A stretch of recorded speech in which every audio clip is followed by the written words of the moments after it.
This video cassette deals with the graphic arts darkroom, the process camera, and line photography. It is the job of the process camera operator to record paste-ups, illustrations, and photographs on film for use by film assemblers or strippers in making plates for printing. The purpose of photography as it relates to printing is primarily to copy materials that will become part of a printed product. With a few exceptions, photographic materials for graphic communications are dependent on the action of light for the formation of a latent or invisible image on a light-sensitive silver halide emulsion. The latent image is made visible by the reaction of chemicals with silver salts, converting the salts to metallic silver. Unexposed salts remaining in areas of no image are dissolved. Photographic films and papers are manufactured with varying sensitivity to light intensity as well as to the visible spectrum of light. The orthochromatic films usually used for line and halftone photography are not sensitive to red and can be used with a weak red safe light. Light blue non-reproducing pencil lines and blue pre-printed layout sheets do not record on this type of film, which is used for much of the work done in the camera room. Camera work can be divided into several categories. Line photography is for recording type and line illustrations. Halftone photography is for converting continuous tone photographs into a format for printing. Duplication photography is for making duplicates of materials already on film.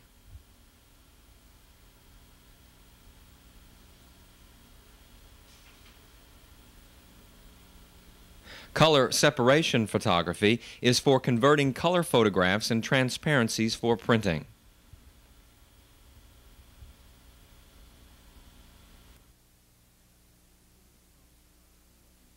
Continuous tone photography is used in some gravure printing processes and for color separations. It is also used by professional photographers to produce black and white and color photographs. Special techniques are for unusual treatment of film. This video cassette deals with the darkroom and line photography. Line photography may also include duplication photography.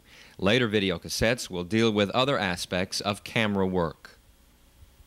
The first successful permanent photographic image was made around 1826 when Frenchman Joseph Nicephore Niepce coated a thin pewter plate with bitumen of Judea and made an exposure in his camera obscura of buildings outside his window. The exposure required 8 hours. An image of the buildings became visible on the pewter plate after being washed in white petroleum and oil of lavender. This first known permanent photographic image was dim and poorly defined, but from this humble beginning a vast and important industry developed. Today, photographic processes are an integral component of the graphic communications industry. To produce orthochromatic film line negatives, a darkroom facility and equipment, materials, and supplies are needed. The first requirement is a light-tight darkroom constructed to ensure that white non-image forming light does not strike the film. This door has a light trap which allows entry into and exit from the darkroom while darkroom work is in progress. This door serves as an emergency exit, and it is also used when the darkroom is not being used to process photographic materials. The camera light should be shielded from the main darkroom so that other work can be in progress while the lights are in use. The darkroom should have a process camera, overhead white lights, safe lights that are compatible with the film used in the darkroom, a temperature-controlled film processing sink, or automatic processor,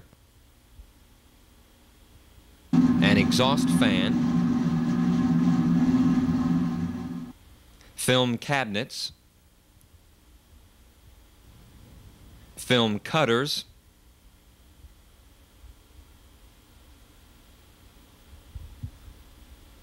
timers, and a contact printing frame. A device to produce spreads and chokes is also helpful. An enlarger for black and white continuous tone film may be included. Other equipment is added in the darkroom as it is needed. Film is available from several manufacturers. All of it is designed for use by the printer, so the brand selected depends on the use to be made of it and the preference of the user. Many printing companies use more than one manufacturer's film. Each manufacturer supplies chemistry for its film products. After experience is gained in the darkroom, the camera operator will learn how some chemistry can be adapted to different manufacturers' films. The graphic arts camera can be just a simple camera with a good flat-field lens, but for precise control of the images reproduced and high productivity, the camera should be manufactured for printing use. The process camera has a copyboard. The copyboard glass must be cleaned to prevent fingerprints or dust from being recorded on film. Also necessary are a good set of lights, a high-quality lens, a control for the lens aperture, a ground glass for focus and location of the correct film position on the film holder, a vacuum bag to hold the film during the exposure, a vacuum hose set to the size of film to be used for a specified job, adjustment scales to locate the copyboard, lens, and bellows for exact control of enlargements, reductions, and same-size exposures.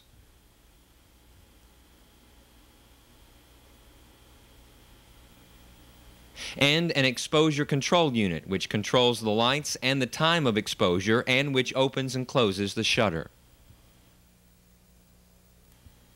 The camera may also have a light integrator to precisely control exposures and to compensate for fluctuations in electrical power during exposure. It is necessary to run a series of tests to determine a basic exposure for any light-sensitive material. All manufacturers test their materials and can provide their results to printers, but to get the best results from photographic materials, tests should be made under the conditions existing in the darkroom. There are several factors involved in determining basic exposure. They are the camera, the lens, the light source, the film being used, the exposure time, the developer used, the developing time, the temperature of the developer, and the amount of agitation during development. In order to arrive at a basic exposure, it is necessary to standardize and control as many variables as possible. It is common practice to adopt a standardized aperture setting and procedure for mixing photographic chemistry. Developing time, temperature, and film agitation are also standardized.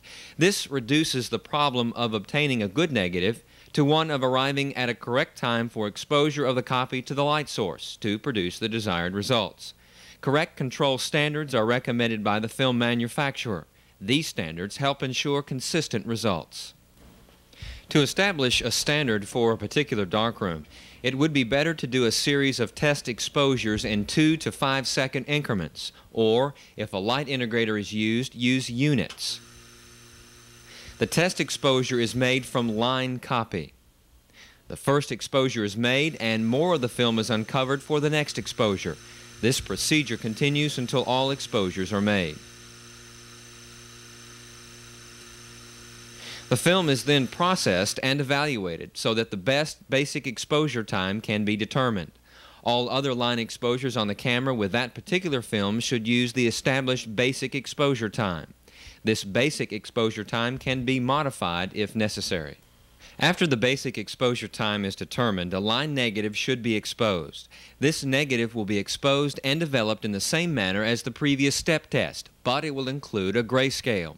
The camera operator compares the type of the best exposure on the step test to that of the new negative which was shot in the same way. If the densities are the same, then the operator looks at the grayscale to see the stage at which it was developed. This is the quality control device used to process all future negatives, whether they are hand processed or go through an automatic processor. Film is developed at a standard time and at a standard temperature. There are films on the market today which have a wide exposure latitude and which allow wide development temperature variations. A developer converts exposed silver halide particles to blackened silver. A stop bath of acetic acid stops development.